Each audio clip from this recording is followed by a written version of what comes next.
혼자 흔들릴 땐 마음 한 곳 부러져야 놓을 수 있다. 그러나 같이 흔들릴 땐 부러지지 않아도 놓을 수 있느니, 다시 함께 일어날 수 있느니, 사람아, 혼자 흔들리지 마라. 혼자 눕지 마라.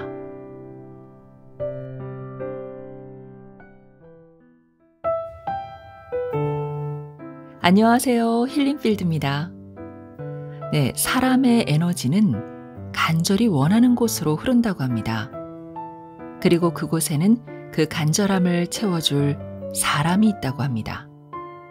그 간절함이 눈에 보이는 것이든 눈에 보이지 않는 것이든 결국 그것을 채워주는 것은 나의 소중한 인연인가 봅니다. 나에게서 내리고 싶은 날은 저에게 그런 인연입니다. 문학세계사에서 펴낸 박후기 작가의 나에게서 내리고 싶은 날. 이 책 안에는 우리 주변의 아주 평범한 풍경이나 삶의 모습들이 사진으로 담겨져 있는데요. 박후기 작가가 직접 찍은 사진이라고 합니다. 그와 함께 쓰여져 있는 글을 읽은 후에는 그 사진을 한 번 더 보게 됩니다. 그리고 저도 모르게 고개를 끄덕이게 되더라고요. 일일이 구차하게 나의 속내를 털어놓지 않고도 위로받고 힘이 되는 아주 좋은 인연을 만난 거죠. 이 시간만큼은 흔들리지 마시고 편안한 마음으로 힐링필드에 기대 보시기 바랍니다.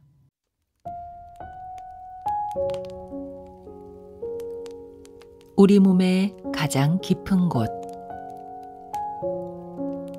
자작나무 은색 얇은 껍질엔 기름 성분이 들어있어 불쏘시개감으로 좋다.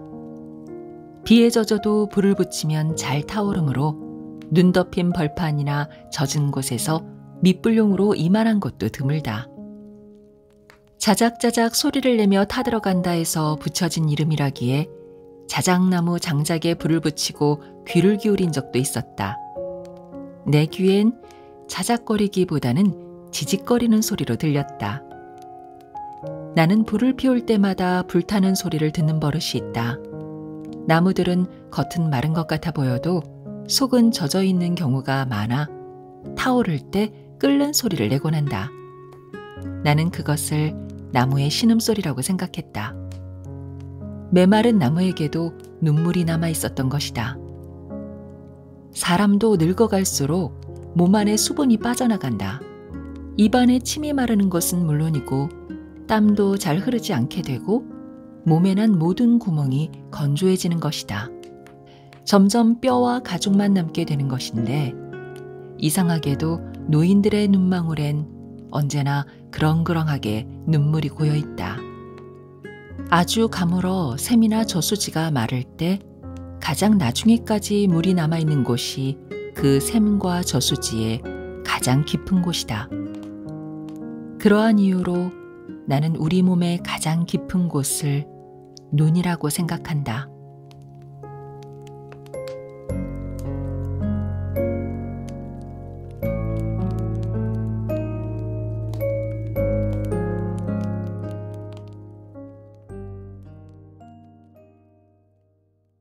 정멸 속으로.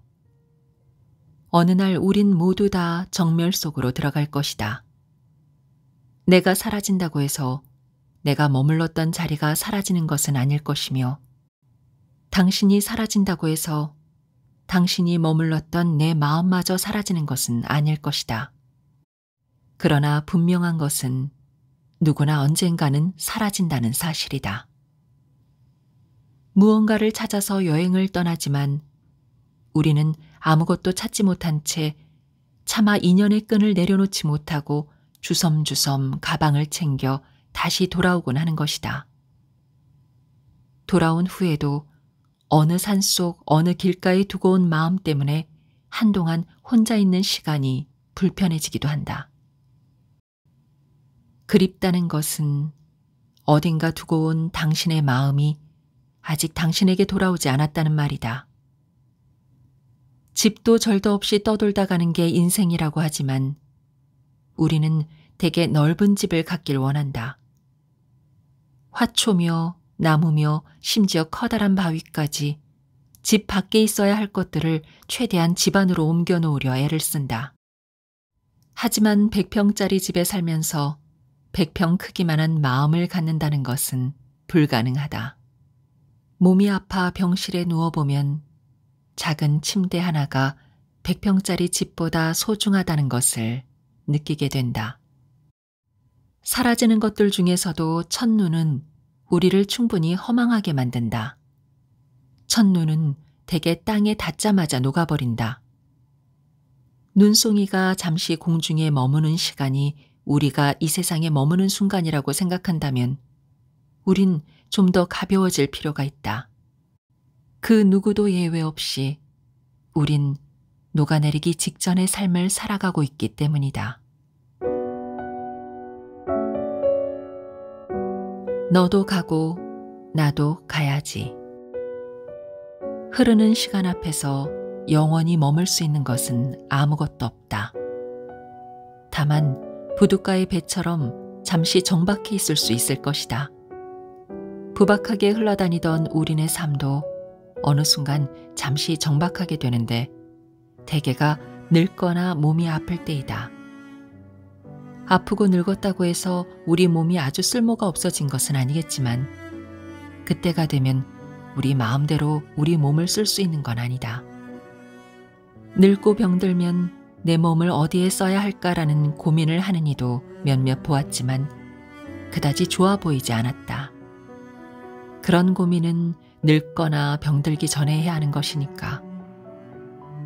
바지선처럼 지난 세월 짐만 실어 나르다 생애 부두에 남겨진 중년 사내의 뒷모습은 되게 낡아 보인다.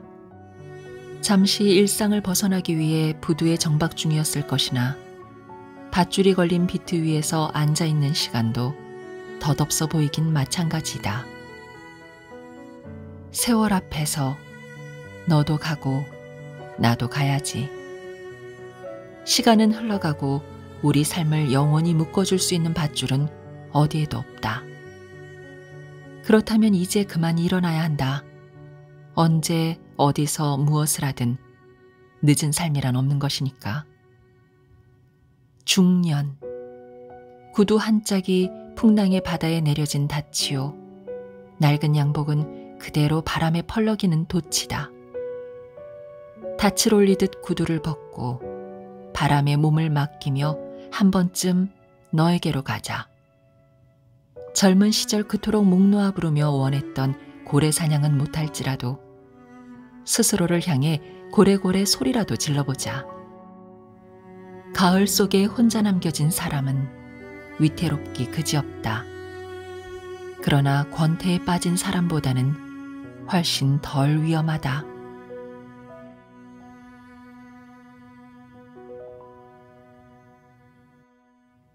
다친 마음 두드리기. 꽃이 열릴 때 덩달아 당신의 마음도 열렸으면 좋겠다.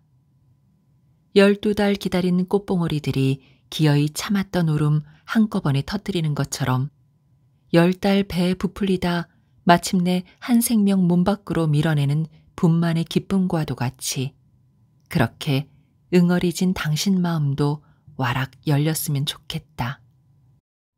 옛날 문은 요즘 문과 달리 틈새가 있어서 문을 닫아도 그 틈새로 안을 들여다볼 수 있어서 좋았다. 문을 걸어 잠갔으나 마음을 아주 잠근 것은 아니어서 밖에서도 충분히 안의 사정을 엿볼 수 있었기에 닫혀도 아주 닫힌 게 아니었다. 닫힌 문 안에는 한 번쯤 모르는 척 토라지고 싶은, 기어이 들키고 싶은 당신의 마음이 밖을 의식하며 돌아앉아 있는 것이다. 만약 마음에도 문고리가 있다면 그것은 당신의 두 귀 어딘가에 붙어 있을 것이다. 누군가의 말이 당신의 가슴을 두드린다면 그것이 곧 문고리다. 타인에 대한 쓸모없는 말이 들릴 때 귓볼을 잡아당겨 닫아 마음속으로 오해가 들어오지 못하게 막는 것, 그것 또한 문고리다. 닫힌 마음은 두드려야 열리느니 누군가의 마음이 닫혀 있다면 당신이 충분히 그의 마음을 두드리지 않았거나 은근슬쩍 보여주는 마음의 뒤태를 들여다보지 않은 까닭이다. 당신의 경제적 가치. 죽은 나무를 곁에 두고 경제적 가치를 운운하는 사람들을 보았다. 언제부턴가 풀 한 포기 돌멩이 하나에도 가격이 매겨지기 시작했다.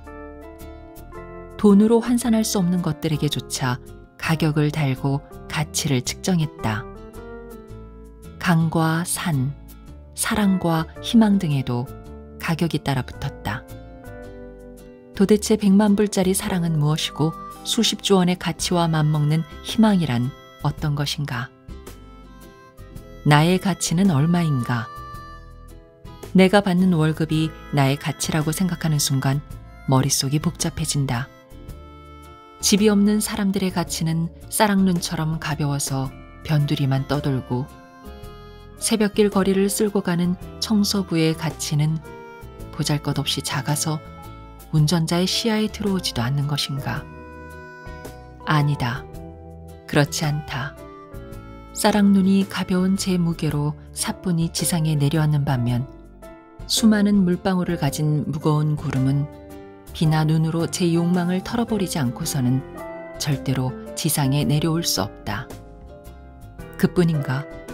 청소부가 들었던 보잘것없는 비는 화장장에서 빈부귀청 가리지 않고 한 줌의 재로 변한 인간의 몸을 쓸어 담는다. 한 인간의 가치는 죽고 난 후에 결정된다고 죽은 나무가 대답하는 것 같았다.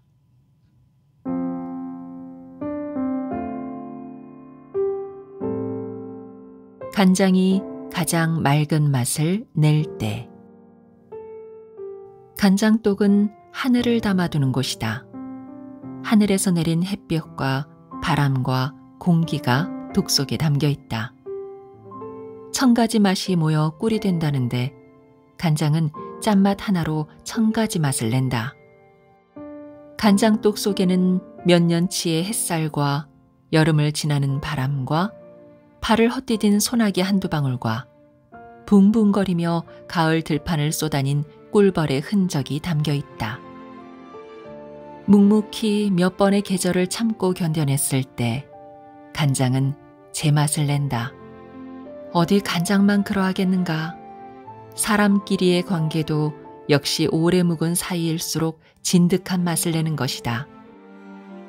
간장은 검은 앙금이 가라앉았을 때 가장 맑은 맛을 낸다. 혹시라도 인생이 어둡다고 해서 비관만 할 일은 아니다. 지금 이 고통은 인생의 제 맛을 내기 위한 하나의 숙성 과정이라고 생각하면 될 일이다. 마음속 앙금을 가라앉혔을 때 당신 얼굴이 가장 맑아지는 때다.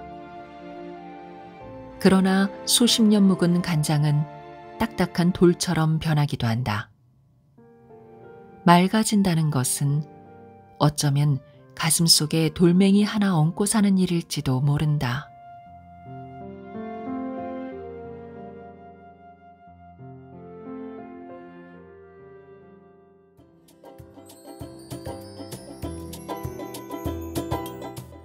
여기가 어딘지 아세요? 함양에서 지리산으로 가는 곡인데요. 한국의 아름다운 길 백선에 속하는 지안제라는 곳입니다. 누군가에겐 꼬불꼬불 험난한 길이지만 누군가에겐 즐거운 여행길이 되거나 또는 이렇게 아름다운 작품이 될 수 있는 곳이었네요. 네, 이 사진에 담긴 글 중에 이런 내용이 있습니다. 한밤중에 자동차의 궤적을 찍기 위해서는 카메라의 렌즈를 오래도록 열어두어야 하는 것은 물론이고 기다릴 줄도 알아야 한다. 이 두 가지를 할 수 없다면 좋은 사진을 얻기란 매우 힘들다고 생각해야 한다. 네, 렌즈를 오래도록 열어두는 것, 그리고 기다리는 것. 나의 인생길도 이 두 가지를 할 수 있다면 좋은 사진을 얻을 수 있겠죠? 네, 지금까지 힐링필드였습니다. 끝까지 함께 해주셔서 감사합니다. 건강하세요.